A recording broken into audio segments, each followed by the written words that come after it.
Hey guys, welcome back to my channel. তোমরা সবাই কেমন আছো? আশা করি ভীষণ ভালো আছো। মাইসেলফ মৌমিতা। চলে আসলাম একটা নতুন শর্টস নিয়ে। হ্যাঁ, ডেলি আমার একটাই রুটিন, এই অফিস থেকে বাড়ি আর বাড়ি থেকে অফিস, দেন ঘুম, খাওয়া দাওয়া, again office. It's is my everyday routine.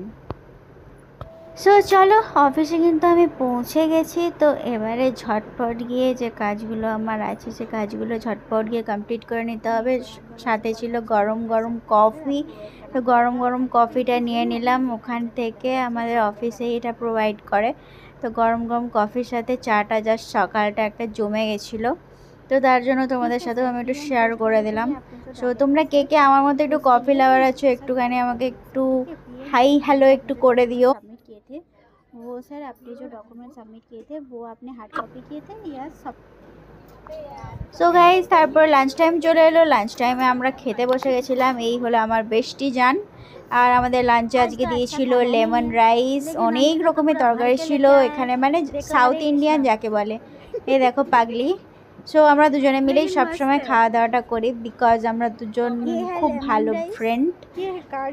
And দেখো, তোমাদেরকে আমি খাবারগুলো দেখাচ্ছিলাম। সাউথ ইন্ডিয়ান থালিতে কত কিছু থাকে, বাট একটাও ভালো না খেতে।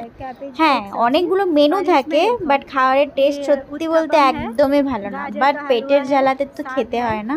जो मैं नहीं खाती हूँ ये सब पूरा भर के खाएगा आज। खाना चाहिए, मोटी हो रही। उसके बाद हमारा इधर में एक दोस्त का हमारा बर्थडे था, तो वहाँ पे आ गई।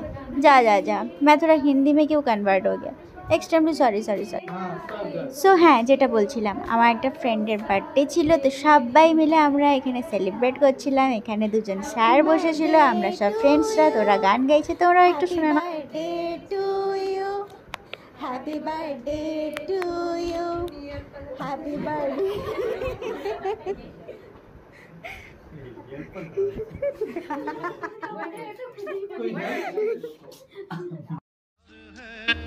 দেন ওখানে বার্থডে সেলিব্রেট হয়ে যখন ছুটি হলো, আমাদের এই নিচে যে অফিসের গার্ডটা থাকে, দেখো কত সুন্দর অফিসের গার্ড। তোমাদের বাড়িতে এরকম হোম গার্ডও থাকে না, যেটা আমাদের অফিসে থাকে। কত কিউট না? দেখো তো, প্রতিদিন ও সবসময় এইখানে বসে থাকে, শুয়ে থাকে, ঘুমিয়ে থাকে, এভরিডে। ওটাই ওর মেন প্লেস।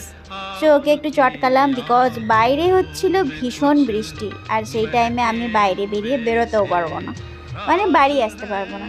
তার জন্য আমি একটু বসেছিলাম ওর কাছে, ওকে একটু আদর করে দিচ্ছিলাম। ও ঘুমাচ্ছিল, ওর ঘুমটাও নষ্ট করে দিলাম। দেন আবার মেট্রো ধরলাম, মেট্রো ধরে চলে এলাম বাড়ি। তোমরা কে কীরকম লাগলো জানিও, সাবস্ক্রাইব করো।